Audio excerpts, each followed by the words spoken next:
The moment our fellow geeks, dweebs, nerds, and other unfortunates have been fervently waiting for has finally arrived. It's time for TMI, Confessionals of the Nerd Kind.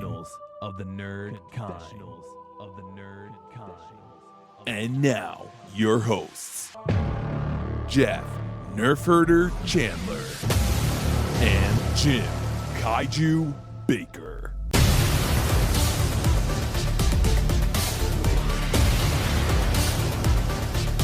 And now, let's get on with the show. Here is TMI. I can't believe anything that's on the news anymore. It's much. I don't know, whatever. You know what? This is why we go to the movie theater, to escape this crap.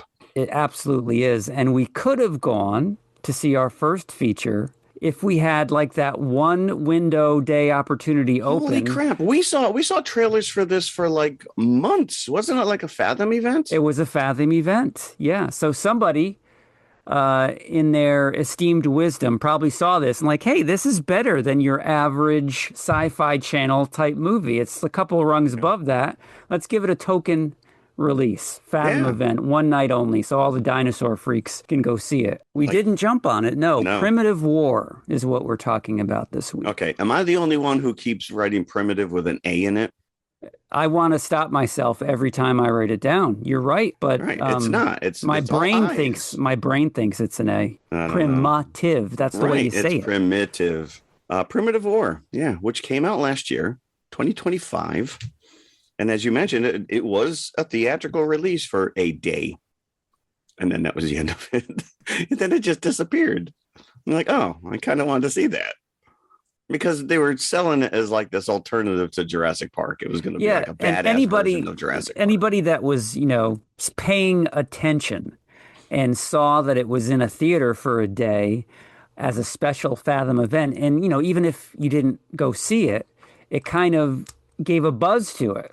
Yeah. So it's kind of genius because by the time it hits streaming, then you want to see it. You're curious. Okay, this was good enough to get a theatrical release. Yeah. Even when I went to go watch it, which it's streaming on Hulu, I had to go into the search engine.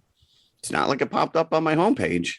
No, Hulu, I think, should know me better than that. It didn't pop up on mine either. That's bizarre.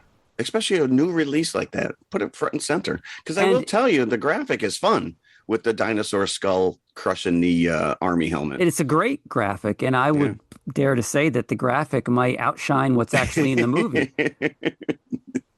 Well, how many movies have that happened? Because I agree with you. This is definitely better than it has any right to be. And all I kept thinking of was like, this is like the movie I had to pick off the shelf at Blockbuster at 8:45 because all the good movies were taken. And you're like, well, this is kind of a cool cover. All right, I'll pick this movie. Like, that's the vibe it gives off. But we're already way ahead of ourselves here. We will be covering Primitive War as our feature film. Yes, and as a backup, though, this is going to be fun. Is it? One of the great lost, I think, early 80s movies, because you don't really see this come up often. This is another one I had to search for.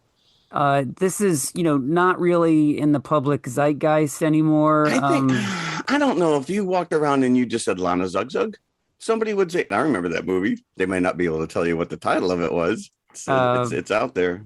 Caveman. Caveman with Ringo Starr. It's a great idea, a prehistoric comedy, because it hadn't been done before. And I don't know, bar the Flintstones, if it's been done since. Right. No, there was a lot there they could have gone with. And they made some choices. But if you want to, we can get into a little bit of news and then dive into Vietnam dinosaurs. So obviously we have to start with all of our sad news. Another part of our childhood has gone away. Sid Croft of Sid and Marty Krofft fame has passed away at 96. Now, did you know he was still alive? I did, because I knew Marty had passed away, leaving his brother behind. Yeah, so, Marty died 2 years ago, 23. Yeah. But they were like 10 years apart, which I don't think I realized. Marty was only 86. Now, Sid was like in the duo. Sid was more the business guy, I think, than Okay. Marty being the creative. I could have that mixed around, but I'm pretty Oh, sure that's how it interesting. went. Okay. Obviously, anybody of our age will recognize those names, Sid and Marty Croft. The stuff they were churning out in the late 60s, early 70s was just what psychedelic mushroom trips, I guess, if you want. It was Live action actors in costumes and like big McDonald Land type. ooh, don't mention that because Yeah, they sued there are some problems, McDonald's. but that's what it was. Every show was like that. Yeah, speaking of HR Puff and stuff, sure, all I got to do is put Mayor McCheese next to HR Puff and stuff, and you're like, oh, yeah, Yeah, give yep. them the money. Even with the ribbon, even with the Yeah, ribbon. correct. But wait, I have a sash. No, I have a sash as well. But one talks in an accent, Jimmy. You're right. There's some odd choices on those shows, and they still show up. My kids, I made sure that I shared HR Puff and stuff with my kids very early on, and my son still adores them. I And of never got course, into the Bugaloos. the Bugaloos. Yeah, who didn't have a crush on Joy from the Bugaloos? Because they were a band, right? The characters were a band. The Bugaloos, like the Monkees, had an album out. So, Did they really? yeah. Okay. Well, I mean, listen, if the Archies can reach number one on the charts. Lidsville was another one that was always a little bizarre to me. Lidsville, I think, was the most bizarre, thanks to the egghead Charles Nelson Riley. Good old Charles Nelson Riley, man. I think he was up for anything. The only thing that would have been better is if Paul Lynde was just showed up. Or Rip Taylor. Taylor, I do. Is he all right? Rip Taylor and Rip Torn, I always get. No, Rip Taylor, do you remember the 99-cent beauty pageant, which was a half-hour game show? And Is he the guy that always threw the confetti? Yes. Okay, all right. He was on the Gong Rip Show, Taylor. and yeah. Sure. Yeah. Sigmund and the Sea Monsters, that's another one. Of course, the coup de grace of the Crofts. Land of the Lost. Land of the Lost. Land of the Lost, which ties right in with our dino theme. Yeah. Because we have some claymation dinosaurs on the back end of this feature. I want to see more of them. Yep. And then we've talked about this numerous times, just like fantasizing what it would have been like. But the world of Sid and Marty Croft, their amusement park. Yeah, open for In all Atlanta. of 6 months. 6 months is insane. It took them longer to build it, but it was like a giant mall, right? It was an indoor park, and it had like 3 or 4 floors that connected by escalator that you would, I think one was Puff and Stuff, one was Lidsville. So you could just go to a different world. Each floor was a Yeah. different world. The problem was there was nothing else around there. It was kind of in a rundown area at the time. I think in Atlanta it was. Yeah, it's in Atlanta. It And was, yeah. there was nothing else for families to do once they were done. And I guess it only took a couple of hours to get through the. But I can imagine that the park. Disney World was probably the same way at the beginning. Self-contained. You don't want people leaving the park to go eat. Right, but There- I don't there must know have if they had been- like necessarily Sid and Marty Croft hotels. You know, it was Oh, just no, like I guess not. Yeah. the seedy place down the street that you'd have to stay. You could go live in Sigmund's cave. Yeah, themed restaurant rooms. That would be great. Their names are so synonymous with our childhood. And We it's, thank them. We thank yes, them. I did see they were recognized as a Lifetime Achievement Award for the Daytime Emmys in 2018. And they have a star on the Hollywood Walk of Fame. Good. Yeah. I add that to my list when I ever get out there. So, Banana Splits was not really a Croft named product, but I think that they helped design the costumes. I think you're right. That was Hanna-Barbera, right? Yes. That was, Yeah. Unfortunately, 86, he passed away from kidney failure. But 86 is a pretty decent run in my eyes. It And is. He left us a legacy. We will Yes. forever remember this man's name. And I would love for a Tim Burton type character to come along and reimagine this stuff. I think it's ripe. I think kids like to be scared. Goosebumps was like the biggest book series in the universe for years. So, anyways, moving on. This is movie adjacent news, but I thought it was kind of neat because, again, digging into our childhood, who doesn't remember Saturday morning getting up before Land of the Lost came on, opening up that box of cereal and digging out the toy prize?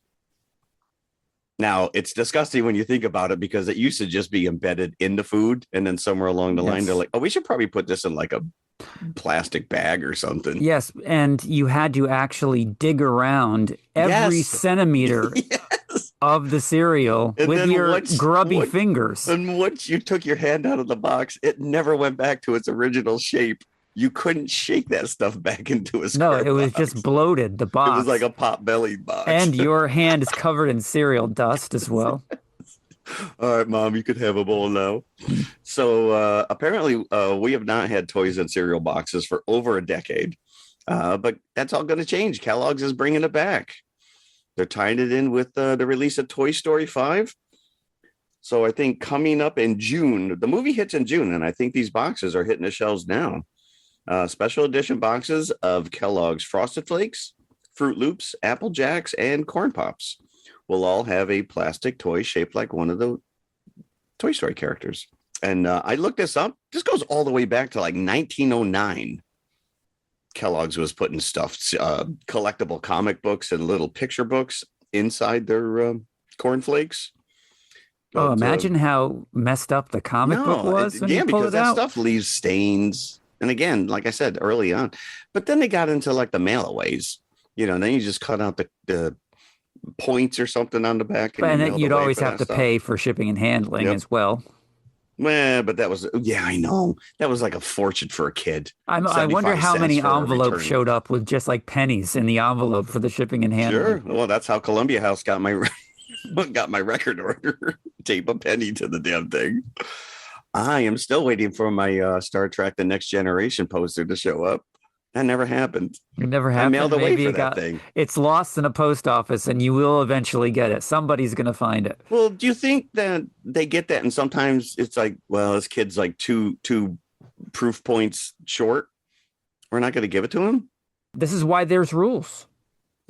You got to teach this kid a lesson. Lesson learned. I never got it, and I'm pretty salty about it. I think there was an episode of Get a Life with Chris Elliott where he mailed away as a kid for the life-size submarine, and then it comes in the mail, and he puts it's like as big as his bathtub. That was a great show. I actually remember like chasing down, like I didn't even care what the cereal was. I needed those Star Wars stickers. They were little like 2x3 square stickers, and it was like collect all 12. I wonder what came first, because you said what, 1909? 1909 is the earliest I saw that goes all the way back, which is crazy. Cracker Jack must be older than that, though. You know what? You are correct. Cracker Jack, yeah, it's the same concept. Yeah. Cracker Jack always had a prize, I think, from the get-go. That was part of the selling point. I think the fallback for Cracker Jack was the cheap plastic ring. That's what I remember being in Cracker Jack. They made those by the billions. Or tattoos. The tattoos, yeah. You had to lick them? Or just sponge them. Sponge them. Yeah, okay. Kids paper towel on them. Yeah. Look at me. I got a Popeye tattoo. Yeah. Yeah. So I did find out that part of the reason that this went away was because the recalls, the choking hazards, they were sticking. There was one in 1988. They had to recall. It was a cool flute and a binocular toy. And the U.S. Consumer Product Safety Commission stepped in and said, you can't mail these out to kids. And then apparently in 2004, Kellogg's was criticized for including a Spider-Man watch that just happened to run on a mercury battery. Like, here, kids, while you're at it, lick this cotton candy, which is made out of asbestos. But I do remember as a kid, one of my fondest memories and my earliest memories was a little toy that I think probably came out of a cereal box, which was Dick Dastardly and his flying machines. It was one of the airplanes from the Yankee Doodle Pigeon cartoon. Oh. Yeah. And I've looked them up and I'm like, yeah, I'm pretty sure that's it. Freakies was another one. You remember that cereal? Freakies? I do. They were like monsters. They also had like little monster-shaped plastic guys in there. Next week when you sit down to watch HR Puff and stuff, make sure you get a box with the toy in it. That is great. I hope that that's not just a one-time thing and that maybe some other manufacturers. No, someone's going to complain about it. Something. I think there's only 3 characters, though. I only saw Buzz, Woody, and Jesse in the promos, but maybe the other characters are in there. But the only other news item I wanted to bring up, which was in between our episodes, Cinecon dropped. Big, huge event now where I guess a lot of these studios are moving away from Hall H and Comic-Con and doing the Cinecon. And the Avengers Doomsday trailer dropped. Robert Downey Jr. came out and announced it with the directors of Russo brothers. And of course, there's bootleg copies floating around. So if you want to stay away from any spoilers. But one of the news items that dropped is this little tidbit, which is we know that Endgame is being re-released. So Avengers Endgame, which came out 2019, is being re-released before Doomsday because they're adding footage that's going to directly tie into Doomsday. So now they're forcing us to go back to the theater to watch this 3-hour movie just to prime us for the Doomsday release. So it's already 3 hours. Yeah. So how long is this footage that they're adding? That's a good question. I don't know how much it is added, but I mean, the Russo brothers are directing both of these features. So they're inserting stuff that's going to tie directly into Doomsday. I do want to see that again in the theater. So they got me already. So sure. Yeah. If you're on social media at all, I can't go a day without somebody posting live theater reactions to that end fight. And Captain America pulls Thor's shield hammer. Oh, yeah. Yeah. And everybody goes nuts. So Doomsday drops December 18th of this year, but Endgame is going to drop September beforehand. So yeah, plan accordingly, because apparently you're going to be like, wait a minute, that didn't happen. Well, it did now. You got to watch a special edition. This is like they're pulling a page right out of Lucas. Wait, Han never shot first. Well, he does. So are they giving the whole fat prosthetic to Chris Hemsworth again? Is he like getting back in that suit? I don't know. I don't know if it's gonna. I'm thinking it's gonna be cutaway shots of Doctor Doom. He's watching everybody on a screen like probably. If I had to fathom a guess, Tony Stark snapping his fingers probably has something to do with this Doom. Either becoming aware of that universe or creating him. And that's why he is played by Robert Downey Jr. Or he'll just be walking across the background a la Signs, there he is, freeze frame. They could just poke him in there, right? Just like the end of this next movie where they just inserted dinosaurs into real Vietnam footage. Just like R2-D2 in Star Trek. Well, that was more of a Easter egg. So I guess we got to find out. We'll wait. End of the year. The way this year's going, we're going to be there in a heartbeat. Yeah, well, some people that are waiting for November wouldn't say the same, but meaning Election Day. Oh, gotcha. Well, that's... And on that note, let's go back to the Vietnam War. So as we mentioned, this was in the theater for a day, literally a day. I didn't recognize this director's name, Luke Spark. Well, when you look him up, he's like mainly known for directing Primitive War. So okay. So that's why you don't recognize the name. But apparently the production company is named after him. So if you noticed, it was Spark Films is the production company. Yeah, there was like 4 different production companies that, but it was a Samuel Goldwyn film. It must be they picked it up for distribution. It is based on a novel written by Ethan Pettis, and he is actually also the co-writer of the script along with Luke Spark. Well, this is based on his novel series, Pettis, which came out in 2017. Yeah. So there must be more than one book in this series, which would make sense because they explain nothing in this. I'm going to say, I think it was a $7 million budget, which is pretty low. But I'm going to say, for the most part, it's pretty impressive. It is really a glorified sci-fi channel kind of a movie, but it's, just a little bit better. It takes itself a bit more seriously in the special effects I think it department. takes itself too seriously, but yes, and the special effects, yeah, they actually went to the extent of making dinosaurs look about as anatomically as correct as we know them to be now. And there is one scene where one of the soldiers finds a giant feather. And he's like, what's this? But there's not much, feather. reaction to these dinosaurs being covered in feathers, which is what we know now. It's not what they knew then. Correct. Yeah.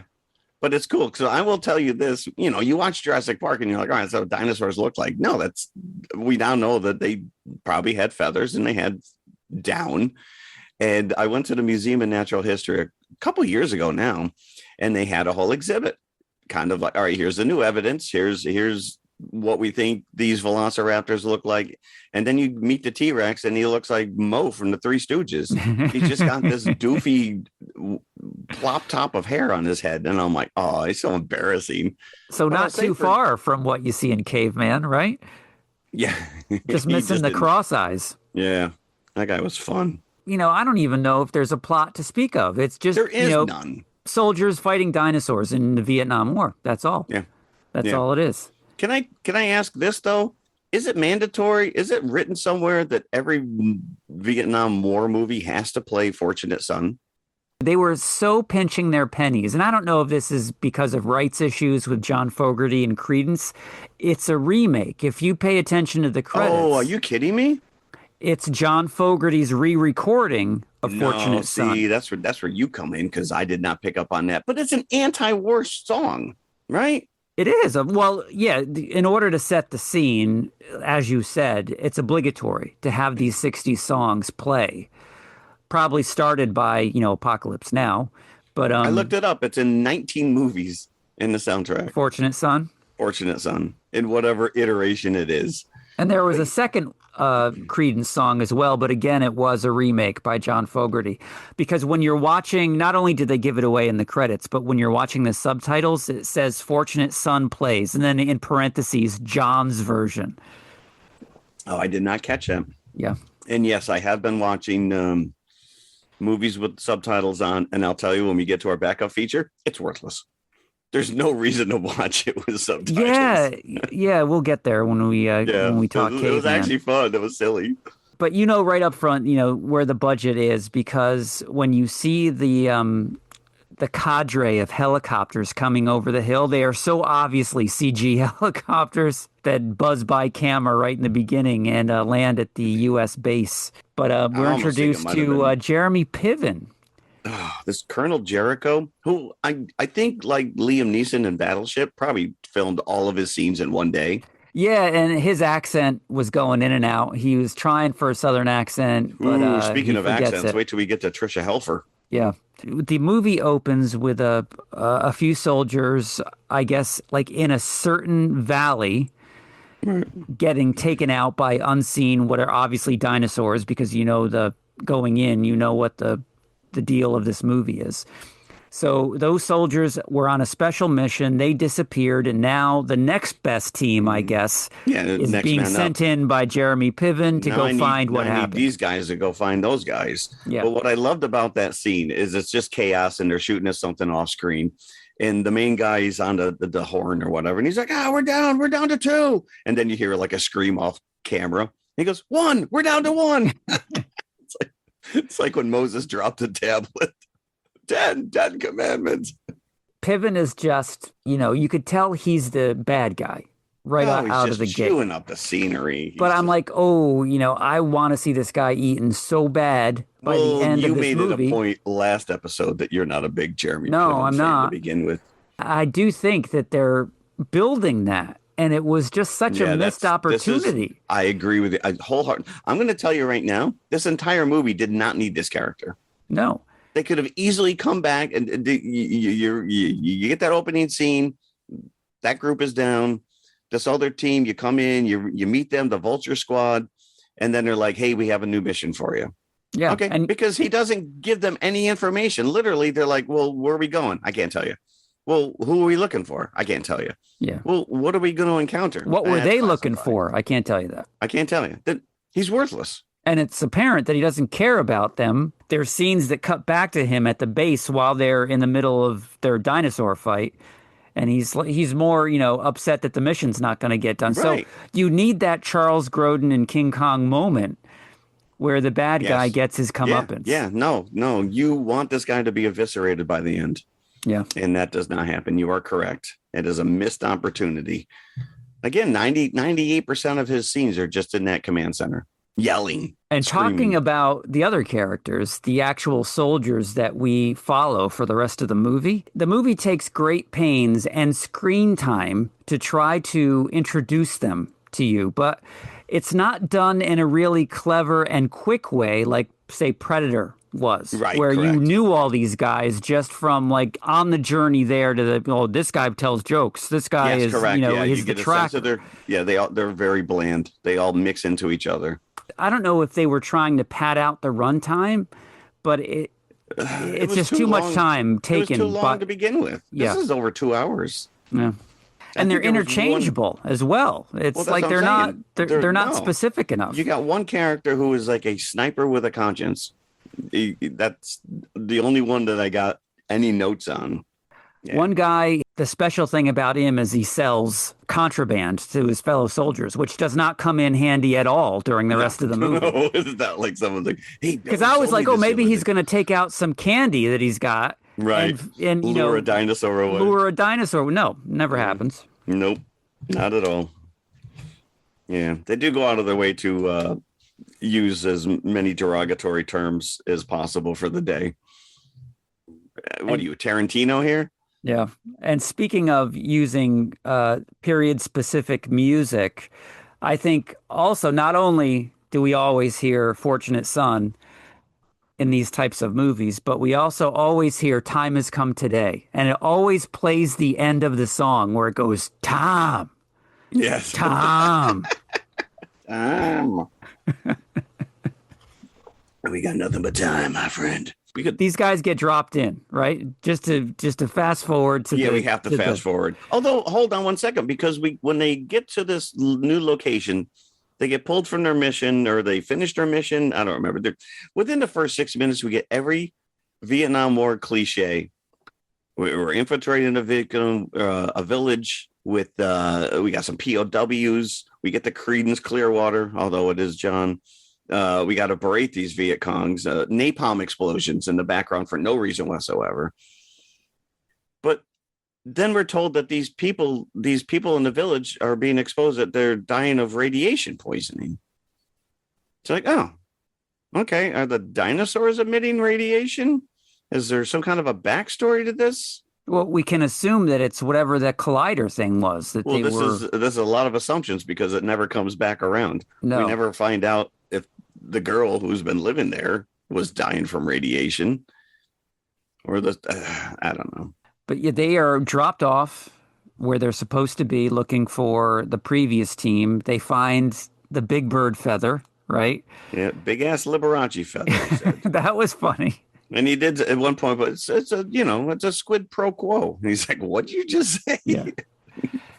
And then one guy comes out, because they've scattered and they're bringing all these things back to the circle that the soldiers have made. And one guy comes back and says, "You should have seen the big pile of shit I just saw." It's like, well, why didn't you show us? No, He never showed it. Yeah. Yeah. We saw it in the second backup feature. A lot of piles of poop. Caca. They start hearing the jungle moving all around them, growling. It's like, oh, it's Predator. And then one guy it's raptors that are surrounding them. So one guy gets dragged off. And you don't see any of it. This is my main problem with the beginning of this movie. These action sequences in the jungle are so dark, you can't tell what the hell's going on.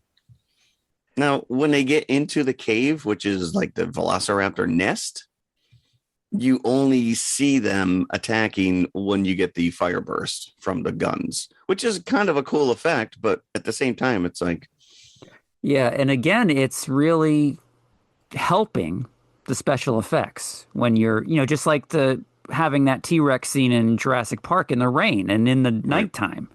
So it's kind of covering whatever foibles that come about when you have low budget special effects. Yeah. And the nice thing about this, these are, like I said, they're more anatomically accurate to what, like, velociraptors are like not the big 7-foot things that we see in Jurassic Park. They're more like little turkeys.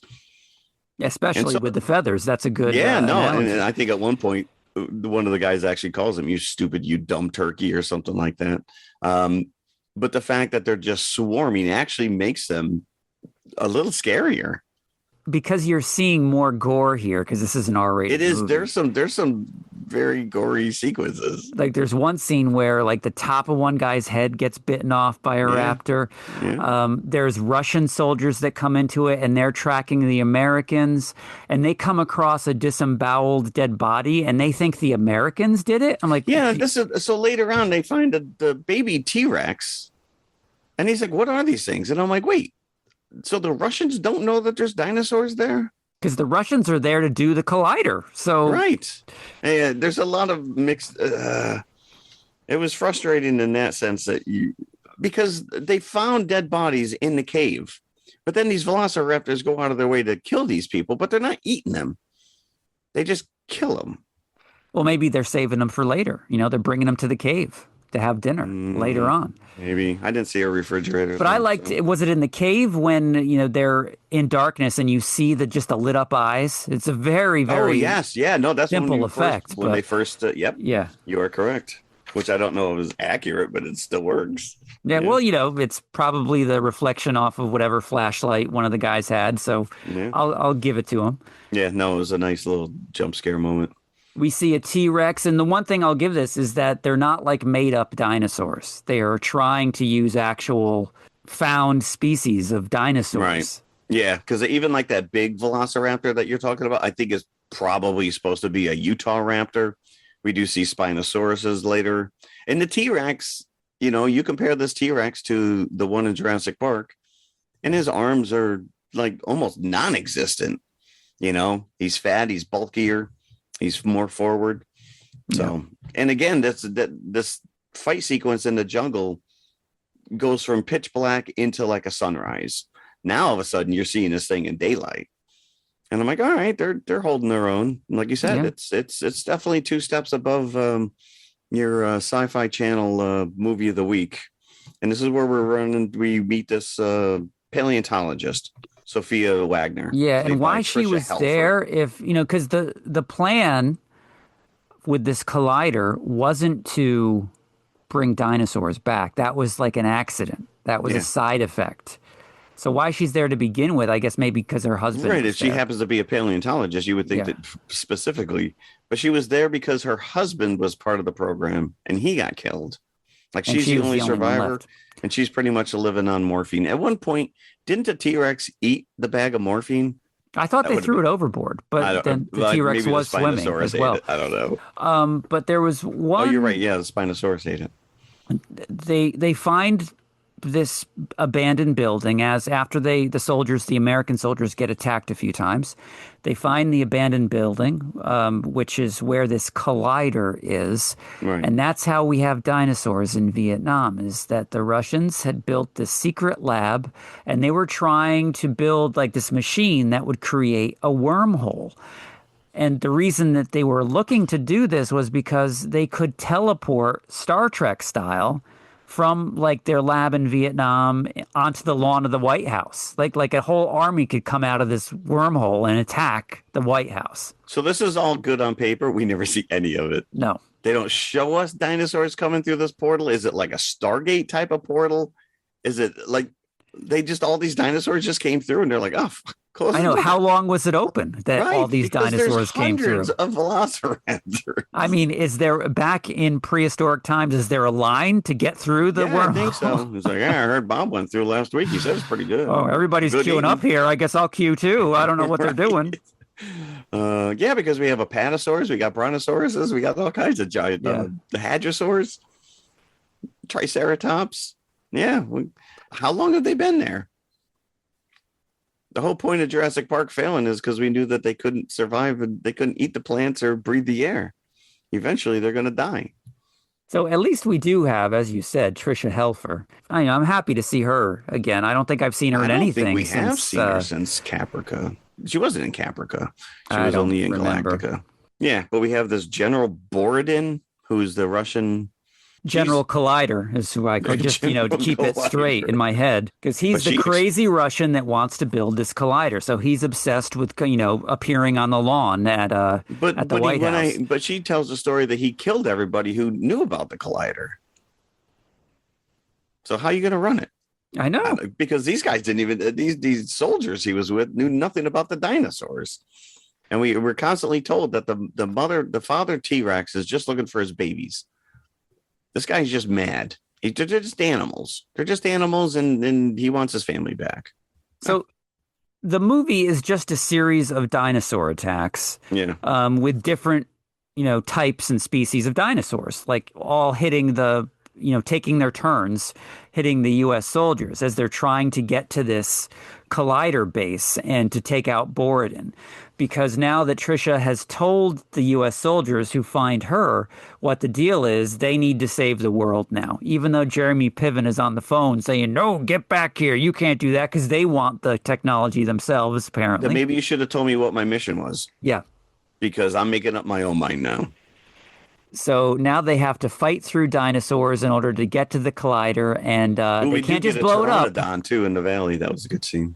They can't just blow it up, because that will destroy the world or whatever. Yeah, they have to shut it down, pull the plug. So would it just send explosions all over the world? Is what it would just create wormholes everywhere, I guess. Yep, throughout time, in the past, in the future. Unleash dinosaurs everywhere, even on Mars. Right. There's so many questions because, again, we're being told all this stuff. We're not being shown any of it. Yeah. I'm like, all right, this is kind of frustrating. Maybe make one less dinosaur and show me this damn portal. So our lead here, who is Sergeant Baker, played by Ryan Quanten, he makes the ultimate sacrifice at the end and blows himself up in order to let everybody else get away. Kinda so like Trisha does survive. Yeah.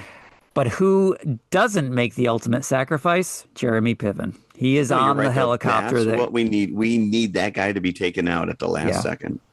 Yeah, one last, oh, crap. You know what I did like is the raptor character that kept coming back with the knife in its eye. Oh, the knife stuck in his eyeball. Yeah. Yeah, that was pretty wild. And I was curious because we do see part of the collider, and I'm like, I wonder if they actually filmed that in a real environment or if it's just all digital or they built part of it. Because they do run through the facility, and it's like the Hadron Collider is just a giant round tube where you can accelerate the particles. So that makes me wonder, well, all right, well, where is this portal opening up? Yeah. So even though they do shut down the collider, you still have dinosaurs. So they're not. Now all of a sudden we're like Jurassic World Dominion. Yeah. Oh, well, I guess they're all living here now. They make it back to the U.S. base, but the dinosaurs have made it there too. So all the soldiers are like, "What the hell's going on here?" Yeah. But I will say this end fight sequence is pretty solid. I mean, you got dinosaurs on fire, you got firefighting in the rain, you got that cool retro song going. Yeah, they could have got there quicker, because by the time it gets to the ending, you're really been there, done that. This has happened a few times now already. Yeah, I'm gonna be honest with you. It took me 3 nights to get through this. Really? Yeah. The first time I attempted, I fell asleep during the first 10 minutes before they even got there. Yeah, because it's all like generic Vietnam War setup. It's just nothing. We've seen this a billion times. Yeah. Okay. All right. But you're going to throw dinosaurs in. And again, I appreciate the dinosaurs. But yeah, it could have easily lost 40 minutes and Piven had to go. Yeah. What I did really like about it was what you see over the closing credits, where it's they insert dinosaurs into real Vietnam War footage. Yeah. I'm gonna share this with you as well, which was as a kid, maybe 5 years old. I remember sitting in front of the TV, and it had to have been like Walter Cronkite talking about the war, and I didn't give a shit. I didn't care. It meant nothing to me. As a kid, can we watch Scooby-Doo? And I probably said something like, this is boring. I don't like this. And I remember my dad yelling at me, shut up and watch this. You might learn something. How about you explain it to me? How am I supposed to learn? I don't understand what's going on in a foreign country. I'm a friggin' 5-year-old. I only care about what's in my pants and what's in my fucking bedroom. Sorry. That's for my therapist. Shut up, you might learn something. But yes, back to my original point. Jeremy Piven's character is non-essential to this plot whatsoever. Was it Ari Gold? Was that his character's name on Entourage? Yeah. Yeah, he's not a likable character there either. So if you don't like this guy, you're not going to be like, oh, Piven's in this movie, I need to watch it. No, you're like, oh, there's dinosaurs eating army soldiers. I might do that. We probably all did this with our toys, by the way. Yeah, of Fisher course. Price dinosaurs fighting our little green army men. Yep. Or unarticulated figures where you just kind of have to bang them together and make the sounds. Yep. And my last note, best thing that could have happened to him was be eviscerated by a pterodactyl. Did not happen. Did not happen. Yeah. All right. We're going to kill Piven now. Yeah, we ran out of money. So unsurprisingly, the big studios turned Spark down when he was asking, for funding for this. Too much like Jurassic Park was always the argument. And, they have a point. They don't want to be seen as making a Jurassic Park ripoff. So that's that's so short-sightedness, though. That's like Star Wars comes out and is like, well, I want to make a space movie. Well, we can't. We don't want to step on their toes. That's now that you put it that way, it's unbelievable that studios would turn that opportunity down. They're continuing to make Jurassic Park movies. Now, your return keeps going down, but they're still making money. Everybody loves dinosaurs. Every 7-year-old kid loves dinosaurs. Yeah, I guess he formed his own company, Spark Films, as we mentioned before. Well, good for him. Sometimes, and we're sitting here talking about it. Yeah. It was enough for Fathom to be like, we'll run this in our theater, even if it's only for a day. Speaking of that 1.2 million that it made was, I guess, from that day, that single day that it was in theaters. That's nothing to sneeze at for one day. No. So, and who knows, to this day, we don't know really how they tabulate streaming profits. Right. Because, it's not like Hulu went and just bought it outright. Hulu didn't slap their name on it like Amazon does. I did find it interesting that when you pause on Hulu, like an ad pops up in the corner now for different shows they've got going on. And I'm like, that's kind of smart. Yeah. It detracts me because now all of a sudden, coming May 1st in theaters, this new shark movie. I see now where some of that 1.2 million may have come from. It was only released for one day in the States. This did get a full theatrical release in Australia. Oh, okay. Because it was filmed there. So I guess it's seen as a hometown kind of a movie. Also released overseas in the UK and in Ireland. So this is probably taking into account all of its release territories. Okay. But again, on a $7 million budget. A couple of reviews that I see here. Peter Gray of the AU Review gave it 2 out of 5. Takes itself too seriously, which makes this intentionally nonsensical story less enjoyable. It does take itself very seriously. Yeah. The Guardian gave it 3 out of 5, saying there's a cheerful, cheesy gleefulness that motors this movie along. Interesting. Yeah. It's okay. I'd buy that. It's okay. It's better than it deserves to be. Yes, it's better than it has any right to be, yes. I thought it was admirable that they did stuff in so many dinosaur species. And usually with these, like, say if this was a sci-fi movie, you'd be getting, like, only the barest of special effects shots. Yeah. This is chock full of dinosaur effects. So the entire budget probably went to the effects here. And it's pretty impressive, I would say, effects-wise. Movie-wise, story-wise. There is no story. No. Because, again, they're just telling us stuff. It's like they're not showing us anything. For a rainy afternoon, you want to watch some dinosaurs run amok? It's probably better than the last 2 Jurassic Park movies. Are there any practical shots in here? I don't know if there are. There might have been some like close-up headshots of the dinosaurs biting a guy's head and stuff like that. Maybe when they're getting dragged away by the raptors. Right, or eviscerated, yeah. I don't know. I didn't dig too deep into it, but you're right. I'm going to refer to it as a low-budget, high-quality dinosaur action flick. Yeah. Yeah. I'll give it, out of 5 buckets, I think I'm going to go 3. I'll be right in the middle on it. 3. Yeah. So higher than that other moron that pissed on it. Listen, go check it out. It was entertaining. Like I said, it did take me a bit to get through it, but If as long as you don't watch it at night and you're well, not everyone who's listening is old curmudgeon like we are. yeah, Like, just open the windows, 10:30. let the sun stream in, keep you awake. 9:30. I can't put a movie on now. So let's go to the concession stand, shall Yeah. we? We've done a few dinosaur movies in the past, so we are fast running out of egg-related candies. So much so that I decided to forego that altogether for today's discussion.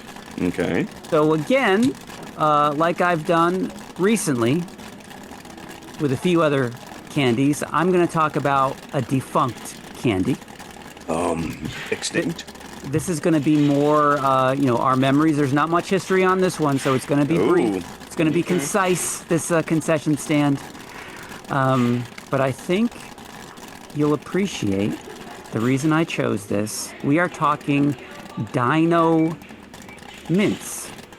Dynamints. More pronounced as Dynamints, like dynamite. All See, one I word? tried to stretch it into a dinosaur, but it's Listen, not quite there. Whatever.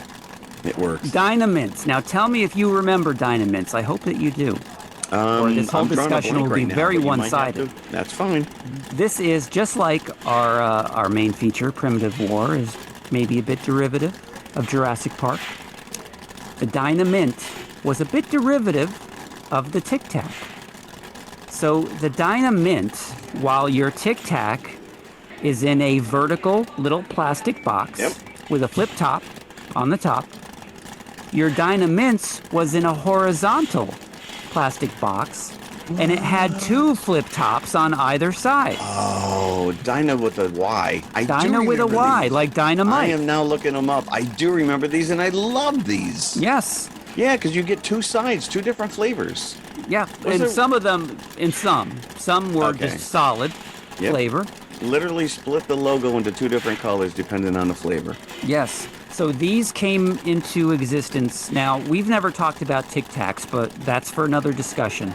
But interestingly enough, that is where the Ferrero Company got their name. They got into the candy biz. Tic Tac was their signature early candy. So that was introduced in '69. The Dynamints came as an answer to that in the mid-'70s at some point. Interesting. Old school. This was put out by Dentyne. Dentyne, the chewing gum company. So they were looking to expand their breath mint catalog, their oeuvre, if you will. They produced Dynamints slightly larger. The little round candies were slightly larger than your Tic Tacs. So they had a bit of an edge there, while the price was pretty much the same. Dentyne went all in on the advertising. So they spent millions on advertising of these things. So for a time, in the late 70s, they actually overtook Tic Tacs as the most popular small mint on the market. But however, as time went on, they couldn't sustain it. The marketing costs became too much for Dynamints, and Tic Tacs eventually regained their footing at some point during the 80s. We're spending too much money on advertising. Yes. That's So crazy. rather than maybe pull back on the advertising, they just They're like, we're just- discontinued the well, we're line just gonna altogether. Discontinue. It's like, what? So they, I think it said 91 or 92 is when the last Dynamint was sold. And that's even late. I don't remember these like even surviving the 70s Dynamints, but Huh. I could be wrong. One of the big hallmarks, as you said, was a lot of them came in two different flavors. Yep. But the standard Dynamint flavor, which they called regular, was a red mint, which was very similar to cinnamon. But the mystery is, why don't you just call it cinnamon? It was just, that was the regular, that was the default Yeah. Dynamint. Yeah, regular. But you had grape, you had lemon lime, you had, your various, the two flavors that would do Interact well with each together other, in yeah. one box. I remember the fruit ones. Yeah, the Like fruit orange. ones, those were the ones. I don't remember the orange. cinnamon ones. Even to this day, orange Tic Tacs, I love. Yes. I love. Yes. Yeah. But That's yeah, that's all wild, I yeah. got. But Dynamints is All what I right, bring to the listen, table. hey, whatever, that works. Yeah. That's fun. That's a fun little. So I'm assuming that in 1981 they were probably still floating around. Yeah, I would think so. Yes, that Right. they would have been. Speaking of which, 1981 is when our second feature was released. Caveman. Now, 81, you're 3 years younger than me, so I was all of 12. No, you would have maybe. been older. I was 10 when this was released. So you would have been 13, I think. 14. Yeah. Right? Okay. Somewhere in there. But by the time it dropped on straight HBO, probably was 82 because that's where I saw this. Because I saw this in the theater. You did? I Oh, your did. dad was the coolest. Yes. And I just thought it was the height of comedy at that time. Yeah, because I'm going to say the same thing. This is right. I remember like right up there with Airplane, like just blowing my mind, the stupid crap that they were throwing on screen. Hmm. And I remember it was one of my weekends where my brother and I had to go visit my dad, and he had already remarried for the third time. And we were at, I don't know, brother-in-law's house or whatever. And my brother and I were given a bag of chips and some hell of a good dip and sent upstairs to watch TV for 2 hours. And this was what we watched. And we were like, this is like the naughtiest thing we're ever watching. And now I watch it again. Nowadays, and I'm like, it's so tame, but back then it just blew my mind. but I think it would have gotten a PG-13 if this was released today. I agree. Just some of the yeah. But Yeah, I mean, it was it's released in April of 1981. It was filmed in early 1980. So you have to remember, this came out fresh on the heels of John Lennon's assassination. So this Yeah, may that's a have nice been little call out. this may have been the first major Beatles thing that happened Right. after that, that very sad day. Well, that's when it says when it cuts to 1 zillion BC, October 9th. Yeah, October 9th is a reference to John Lennon's birthday. right. It's like, huh. Which is funny. And even if you didn't know that, that's funny in itself. 1 zillion BC, October 9th. Right. It's a very Mel Brooks setup. And it's funny because I think History of the World Part 1, which also has a caveman sequence, came out the same year. But Yes. yeah, And so did Quest for Fire came out the same year. that's right. We were in a caveman renaissance then, huh? Absolutely. Yeah. Wow. And there's so many references in here to 2001 as well. Yes. With the Although music. I don't think they could afford the actual theme because it was like a generic version of it. Oh yeah, you wouldn't expect them. They probably got John Fogerty to re-record it. Like, what are you doing? John's version, the 2001 go. theme. I'm a fortunate man, caveman. So we're introduced for early on sure. here to Ringo Starr as a toque. A toque. And So- as you're watching these names flash by in the credits, it's star-studded. It really is. Yeah. Dennis How about Quaid in Tuesday? here. and Dennis playing, Quaid with the Mo Howard haircut. playing second fiddle to Ringo. And he's like 12 years old. It's crazy how young he is. And then John Matuszak, who we've talked about him in One Crazy Summer, but he's also Sloth in the Goonies. He's huge. Either that or Ringo Starr is very minuscule. But, Well, I think it's a little bit of both. the big man. Shelley Long, Shelley Long in her theatrical debut. and of course, Bond girl, Ringo Starr's wife, Barbara Bach. Well, they weren't married then, right? This is No, how they met. This is met. where they met. Lana Zug Zug. You think he so- pulled that? You think he did that to her on her wedding night? Lana Zug Zug. No, how could you How not? could you not? But they met while they were filming, and this again was filmed in early 1980. So by the time the movie came out in April, that's when their wedding was scheduled, like Wow. right around when the movie came out. So it became like a big cross promotion kind of a thing. And here they are, all these years later, still married. That's great. Listen, she was a looker. I'm just fascinated by the fact that Joe Walsh is his brother-in-law because he's married to her sister. Oh, get out of here. You didn't know that? No, I did not know that. Yeah. That's wild. Barbecues in the backyard with Joe Walsh and Ringo. Yeah, Joe Walsh has often been a member of Ringo's all-star band Well, how could he when he not? goes. He Yeah, has to now. By yeah, default, he has to invite him. right. It's like I wonder if crap. Joe has met Paul McCartney. Oh, I'm pretty sure.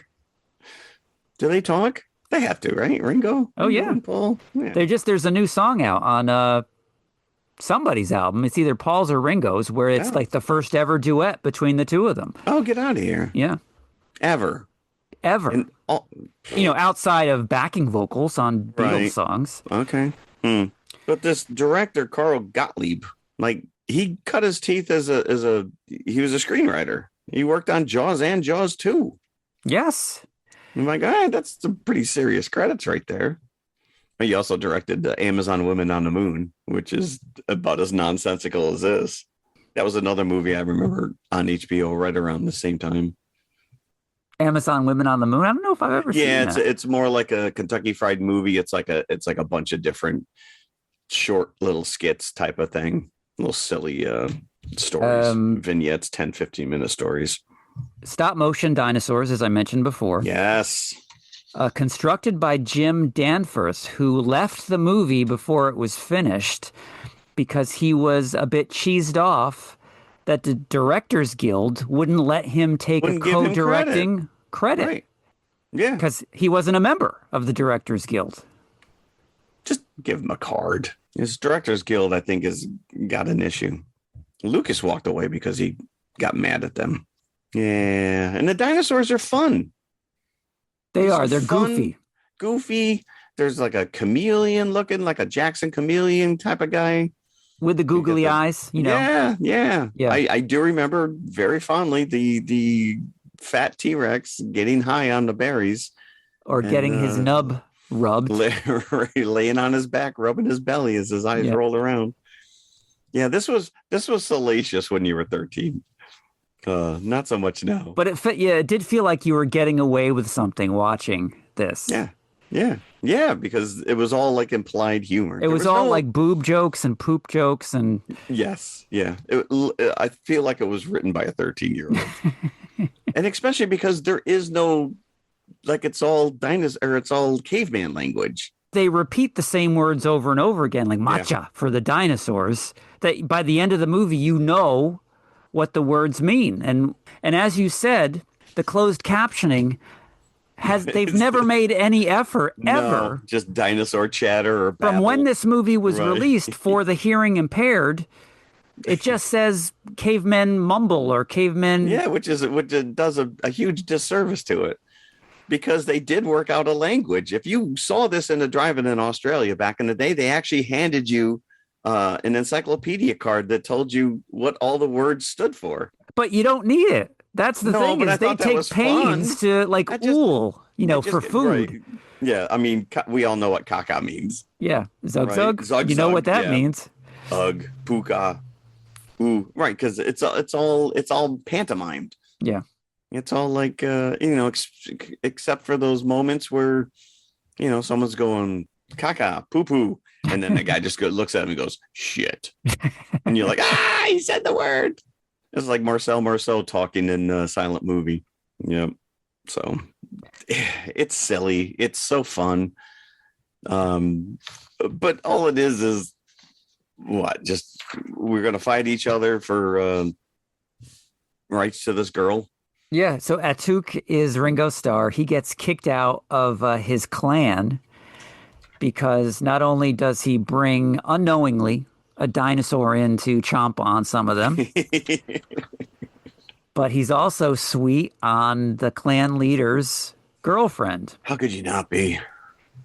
Now, Tonda is John Matuzak's character. He's the huge clan leader. He's a pretty damn good actor. Yeah. In here.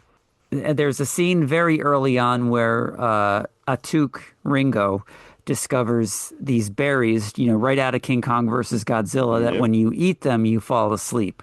So he immediately hatches a plan where he's going to put Tonda to sleep and try to put some like moves on Lana. This is one that doesn't really hold up well, where they're playing this whimsical music during this potential rape scene. And that's what he's trying to do. Right. So this is like, you're watching this like Rodney Dangerfield loosening your collar, like, "Urgh." Right. But as a 13-year-old, I'm like getting closer and closer to the TV. It's like, what is he gonna do it? Is he gonna? Oh. The comedy comes from Tonda like rolling over on him and all this other. There's one scene where he gets on top of Tonda and he's pretending that he's Lana. That he's Lana, and he's trying to hold out his breasts. And he says, "Hello, Tonda." Like, so stupid. Tonda doesn't take well to Ringo trying to take his girl, so they kick him out of the clan. So now he's on his own. He comes across Dennis Quaid, who's been kicked out earlier because he hurt his leg. Yeah. And he finds him because he's been hopping on one foot. So he just sees one single trail of footprints. Yeah, the sight gags in this are pretty spot on. Yes, and he's trying to, and this guy is Lar, that's his name, Dennis Quaid. And he's trying to explain that he likes Lana. He draws a stick figure with big round circles. Right. Again, as a kid, you're like, oh. Now, the scene that comes up right after this is the one that I remember the most from this movie, is where the giant bug lands on Dennis Quaid's face. On Laura's face. He squishes it. And he's trying to blow it off of him. Like, yeah, no, this thing's huge. It's like almost twice the size of his head. And he flicks it and it just buzzes angrily at him. Yeah. And then Ringo just smushes it all into Dennis Quaid's face. And it looks like just a mixture of mustard and ketchup that comes out of it. Yeah. But there's a running joke with the, whenever they show like a night scene and you get the little dinosaur up on the butte and he howls at the moon. Like stupid stuff like that just tickles me pink as a kid. And there's the second night, it hoots like an owl when they show it. Yes. Right. Then we get Tala come in, who is Shelley Long, who is that her dad, the blind guy? Or I don't know. I don't think it was ever explained like what their relationship was, but maybe. But she's helping him. He's blind, and he immediately falls into a tar pit. Yeah. So they save him, and as they do, is it during this scene that they figure out how they can straighten their backs, because they're all hunched over before this. Over here. I don't know. There's so many little scenes of throwaway jokes, and because there is that sequence later where Tonda and his group realize that they can stand upright. Yeah, and Tala is sweet on Atuk like right from the get-go. So she's telling him like, "Ooh, Atuk Tala zug zug." No, Atuk zug zug Lana. Zug zug Lana. Lana zug zug. Apparently she got this role because she walked in and did the caveman grunts. Like she didn't even audition in English. She went very method, apparently. Yeah, well, pretty smart of her. Yeah. She got the role. There's a fun little musical number around the fire. Yes. The caveman theme, is that what this is? I guess that's what it is. I don't know. Did he write it? I don't know, but it's very memorable, whatever it is. But during the sequence, they're taking a blind guy and sticking his hand into the fire so that he screams at the right moment. So it's on tempo. I'm like, all right, that's kind of funny. They discover fire because lightning hits a tree. So for the rest of the movie, and then they just keep chasing after the fire. And at one point, Tonda's group steals the fire, and then they run away. It's like, no, you got the fire now. You can take over the village again. What are you doing? Made no sense. And as the movie goes on, Ringo's tribe is getting larger because they're picking up all these nomads on the way, in their wanderings in the desert. Yeah. And this is where we get the one Korean caveman who knows how to speak English. Yeah. And he just gives up. It's because they don't understand him. He just talks caveman for the rest of the movie. But these dinosaurs are like one step below Land of the Lost, but they're so cartoony that you can't help. Like, they're adorable. And I think that adds such a different level to this movie where you're just like, these guys are like they don't really want it. It's like he's just following him. He's like dopey. Although the one who looked like the iguana, I'm like, wow, you think Mexican radio saw this and they were just like, no, Walla Voodoo is the band. Walla Voodoo, Mexican radio is the Mexican song. radio because I had that line, eating barbecued iguana. Oh, all I remember is the guy's face coming up through the black beans and the in the video. Yeah. Yeah. I'm on no Mexican. But Because they did film this in Mexico. there's an iconic scene also at this point in the movie where they steal a pterodactyl's egg. Yes. And Tonda's group, they fight over it, and it finally rolls over a cliff onto like a hot geyser, and they have a giant fried egg. Yeah. And then that moron gets on top of it and starts rolling around to the yolk. I know, and he's getting his footprints all in it. Are you kidding me? I'm done now. But they're whistling the Bridge Over River Kwai. They obviously got the rights to that at some point. Because something. But yeah, so they all bring back pieces of the whites. I guess they were on a protein diet. They did. I guess that they were. Just the egg whites. Yeah, but that guy was rolling around in the yolk. I'm like, dude, come on. That was my breakfast. And if that pterodactyl laid that egg, like you got the impression that was the pterodactyl's egg. Yeah. His egg hole must have been torn wide open. That was a huge egg. It was bigger than the pterodactyl. Yes, correct. Egg. And then we get the scene where the dinosaur gets high, feeds it. So the dinosaurs have never figured out that there's high berries. Like, it's easy. He gets high immediately. Like, that's some potent stuff right there. Speaking of potent, there's a poop scene in here where the little guy of the cavemen, like, talk about like the egg being so much larger than the pterodactyl. He produces, I guess, what could be described as a pond of caca. Caca. No. Doo-doo. Caca. And there's that silly scene where Tonda's group, they're using the women as fishing poles underneath the water. Yeah.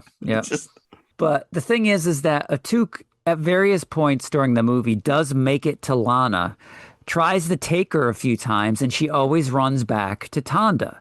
Yeah.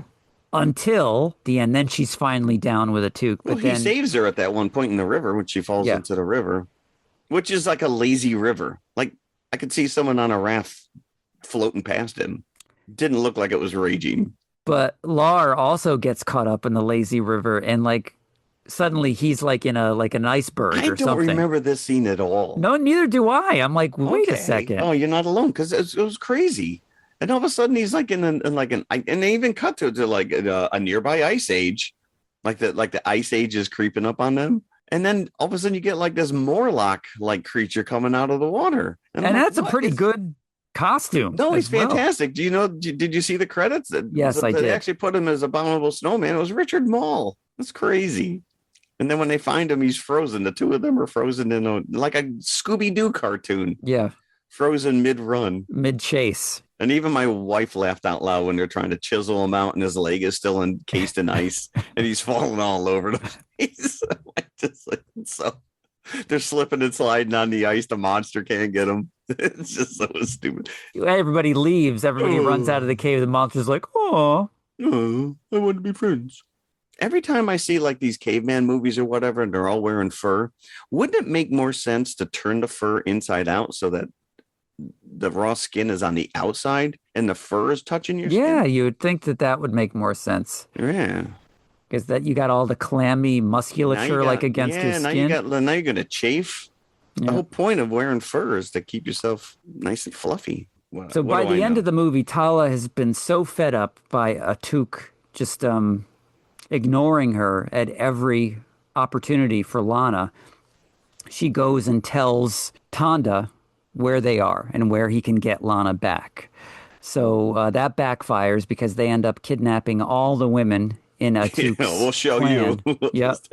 So now we get this A-teams type montage where they're building weapons and armor. Yep. So there's a big battle at the end. Atuk is victorious, and this is where he shows Lana what he really thinks of her. He carries her off, and he ends up throwing Lana into the big pile of poopy that is there. Caca. Yeah. Maybe made as well by the little guy. Who knows? Not before he shows up riding on the back of the giant chameleon. Yes, so which is a great split shot. It's fantastic because clearly there are scenes where he's claymation Ringo, and then there's other scenes where it's really him. And it works. I said, I wonder if James Cameron watched this and he goes, I'm going to do that with my character, Jake. He's going to show up on a dragon. Yeah. He stole it. He stole it from this movie. So Tala and Atuk live happily ever after. Did they all follow him in the cave to watch him zug? I don't think anybody ever had privacy because whenever Tanda and Lana did it, they were just, in the middle of everybody. So, Yeah, I don't know. but this was a hit. It cost 6.5 million to make, so less than Primitive War. Primitive War. Although back in that day, that was probably a lot of money. Yeah, it made 16 million, so it was Wow. a modest hit, I would say. Did you read that they wanted Dudley Moore in this role and he turned it No. down? He was coming off Arthur. Arthur He was was 80? coming off 10 at the time. He hadn't made, I don't know if he had made Arthur, maybe he had, but he was coming off 10, so he was a very hot commodity and he didn't want to do it. He thought it was beneath him, probably. So the funny thing is that Barbara Bach signed on thinking that this was going to be a Dudley Moore movie. Oh. And she was disappointed when she found out that it was going to be Ringo instead. And then, of course, she Well, met he him. has no acting chops. Like, No, who that's would not ever- true, though. That's not true because he did make a handful of movies that are from the 60s onwards that aren't well-known movies, but he was in several movies after the Beatles. Oh, interesting. Yeah. Again, I mean, he holds his own. He's, he conveys everything you need to know about this character. Yeah, he does. He does. Didn't have to remember much of the dialogue. But it was a hit, so I was glad to read that. So at least my money went towards making it a modest hit, or my father's money, I should say. It was Maslint by the New York Times. Okay. She wrote that it was dopey, but also lots of fun. Yeah, I agree with that. Yeah. It did win a Stinker Award at the Hastings Bad Cinema Society's fourth Stinker Bad Movie Awards in 1981. Well, For that's, least I think, special missing special the effects. point of the movie. Least special effects. It's like, oh, come on. No wonder why Jim Danforth wanted nothing. You're like, come on. Busted my ass making these dinosaurs. You're going to give me credit. Siskel and Ebert both thumbs down. Ooh, come on. Boo. And the reason that Ebert gave it only 1.5 stars out of 4 is that he said that it's a spoof with no popular original material for it to satirize. There has never been a really successful movie set in prehistoric times. Like, well, do you need to satirize something in order for it to be funny? That's kind of an odd statement. Yeah, there's enough of those stupid 1 million BC. I mean, even as a kid, we knew what they were kind of going after. Yeah. Land Before Time. You got dinosaurs and cavemen. Yeah. And of course, you had Raquel Welch in that 1 million years BC. Right. So that's Lana right there. Yeah. And what's her name? Nova from Planet of the Apes. Planet of the Apes. Yeah. That would have been funny. Yeah, they could have gone a little more. It's not as bitey as I remember it being. Again, 13-year-old mind. I was like, potty jokes, the height of comedy. I still laugh at Three Stooges, so what do I know? So I'm going to go with my buckets. I'm going to go above Primitive War, obviously. Are you really? I am. 3.5 from me for Caveman. Huh. I think I talked mine up a little bit. I'm going to stick with 3. 3? You're going to equalize it with Primitive War? No, it wasn't. It's apples and oranges. Yeah, I was tickled pink to think that we were going to cover this. And then when I watched it again, I said, this is nowhere near as funny as I remember it being.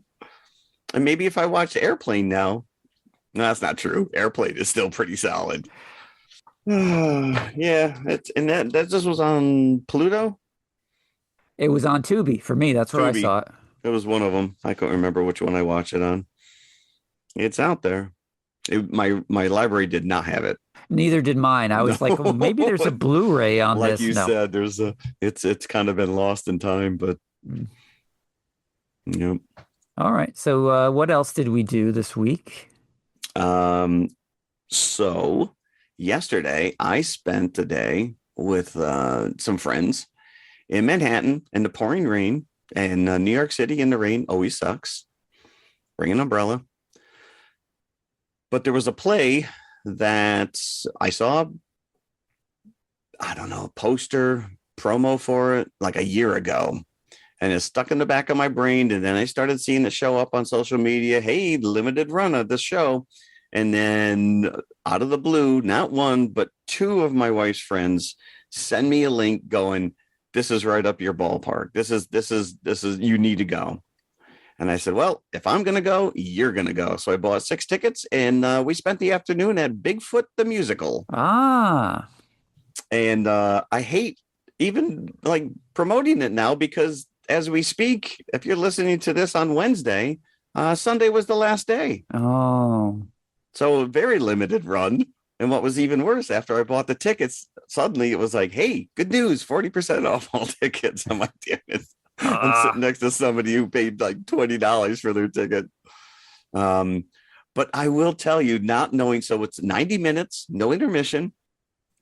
It was right off Broadway. 6 people in this play. And as we just mentioned with Primitive War, it is better than it has any right to be. I was so worried that my friends were going to be like, this is ridiculous. And then just not only shit on the show, but shit on me for dragging them to it. It was phenomenal. It was fantastic. It was so much fun. And it was just, we all walked out of there singing the stupid song and it was enjoyable. And I was, every one of these people who were in this play, they play multiple roles. Literally, there's one scene where this girl is playing, she's playing the townsman and she's playing like so the plot is we're introduced to Bigfoot right away. And you find out that he was just this mutant kid who was a byproduct of his mother. And she had sex with some carny next to the nuclear power plant. And so he's a byproduct. She's afraid that the townspeople are going to make fun of him. So she hid him in the woods. But then you find out that the mayor, the town is called Mud Dirt, and it's constantly being covered up with mudslides, and it's a cesspool. And so the mayor is going to sell the rights to the entire town to this developer who's going to turn the whole thing into a water park. And so now the townspeople want to fight. He's trying to turn the town against Bigfoot because Bigfoot's like this legend that lives in the woods. And this is the monster that's going to go. So there's a lot of allegories going on and a lot of social commentary. It takes place in the 80s. So there's a lot of references to Reagan and there's environmentalism and isolationism and whatever. But it's so cleverly done. But the characters, again, the actors are playing multiple roles. And so they go off scene, they come back as somebody else, like immediately.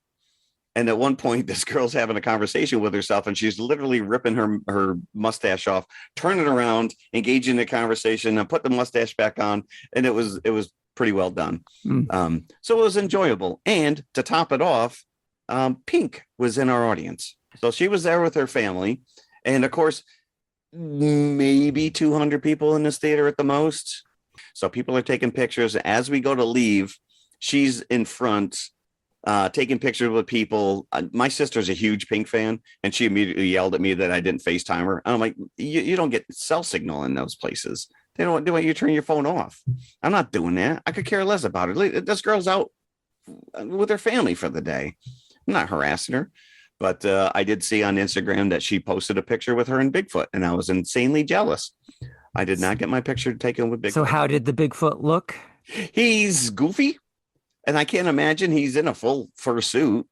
I did find out after the fact, the actor who's playing Bigfoot also played Buddy the Elf in the Elf the Musical. Oh, okay. A year or so ago. But everybody involved in this production was, I mean, the lady who played his mother, I mean, her singing voice was insane and the place went nuts. So yeah, it was fun. It was a lot of fun. And like I said, I'm it's kind of sad that I'm promoting it now.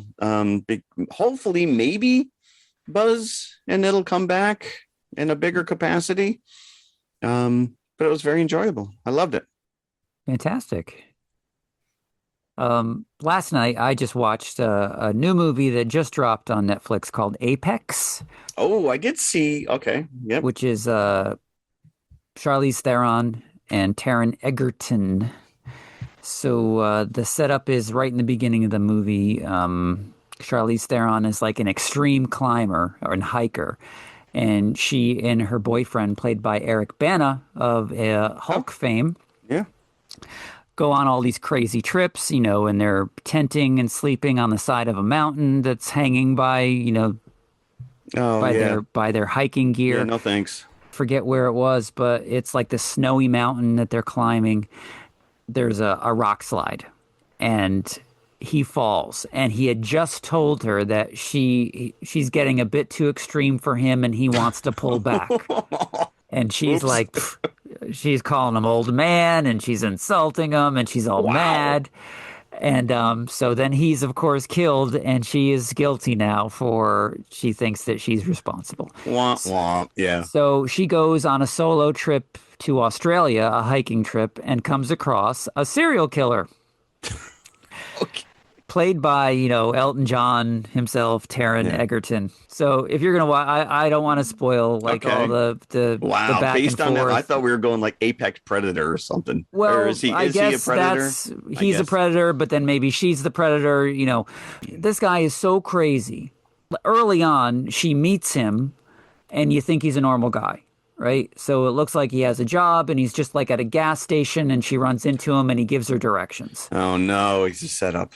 It's a setup. But then you find out that the guy is so insane. I'm like, how does he have time to live a life if he's this insane? This is commitment here, what he's done. This is why you're not crazy. You're already overthinking it. But he's got a car. He's got to pay for that. I don't know. Is there more climbing mountains? There is, because there is a mountain at the end of it in the outback, but it's more like a hiking rapids kind of a movie. Yeah. I immediately got like cliffhanger vibes from. Yeah, and again, she's like a very capable action star. So I think it was an enjoyable 90 minutes. So I would recommend it. Apex on Netflix. Apex Netflix. Okay. I think that title is a little misleading, but maybe I don't understand it yet. Okay. Cool. Yeah. All right. That's a lot. We did a lot. We're going to do some more next time. We're going to do more next episode. Next episode, we are covering all of season 2 of Monarch. 8 episodes in right now? Is it still Legacy of Monsters? Is that still the full title? It is Legacy of Monsters, yeah. Monarch Legacy of Monsters. So I don't have, maybe you do, but I don't have the episode. We did cover season 1, so if you want to do a back-to-back, season 1, season 2. You'll have to listen. You'll have to either dig through our archives or wait until next week. Yeah, just do a search for a Monarch. You'll find it. Yeah, TMI Monarch. Or, go to TMIconfessionalspodcast.com. Yeah. Everything's listed there. But it's all Monarch, so we're dedicating the entire episode to season 2. You have to go back, and I'm watching this weekly. You are not. You're smart in the sense that you're holding off, and you're just going to binge the entire. I'm just going to burn through it this week, so it's all fresh. Yeah. I did see. So this is Legendary.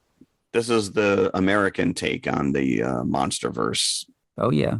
So I did see, and we'll talk about this more, that Toho has now announced a Godzilla World series where they're like, oh, Legendary is doing so well with these Godzilla things. We're going to do something.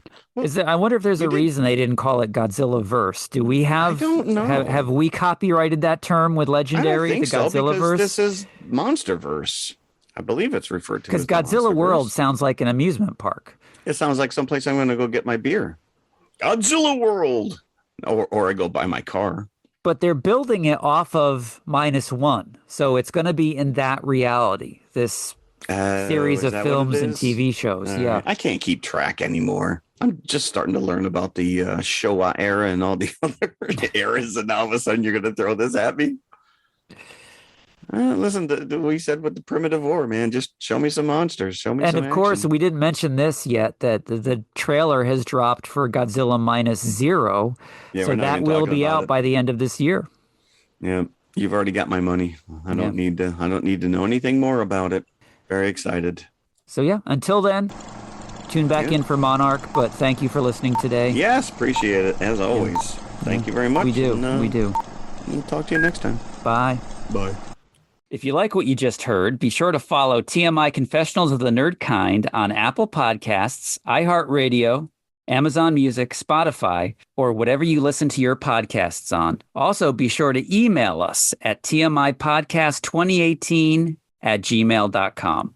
You can also follow us on all of our socials. We're on Instagram, X, Facebook, Threads.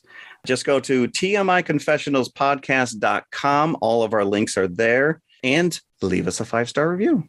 See you at the concession stand.